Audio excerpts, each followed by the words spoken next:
জুমার দিন যে সুবহানাল্লাহিল আযীম ওয়া বিহামদিহি 100 বার পড়বে, সূর্য ডুবা পর্যন্ত সুযোগ আছে।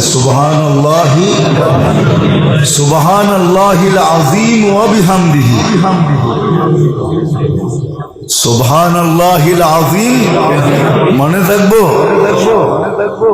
সে 1 লক্ষ নেকি পাবে। তার মা বাবা 12,000 করে পাবে। কিতাবে লেখা আছে, এক ছেলে পড়তো, কিছুদিন পরে মা স্বপ্নে দেখছে, তো মা বলতেছে, বেটা তুই যে পড়তেছিলি প্রত্যেক জুমায়, আর আমি 12,000 করে পাইতেছিলাম, আজকে পুরা হয়ে গেছে।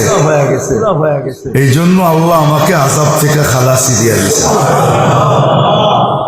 আমাদের পড়া উচিত সুবহানাল্লাহিল আযীম। মনে থাকবে? হ্যাঁ না মনে হয় ভুলে যাবেন, লেখা রেখেন সুবহানাল্লাহিল আযীম ওয়া বিহামদিহি 100 বার, বেশি সময় লাগে।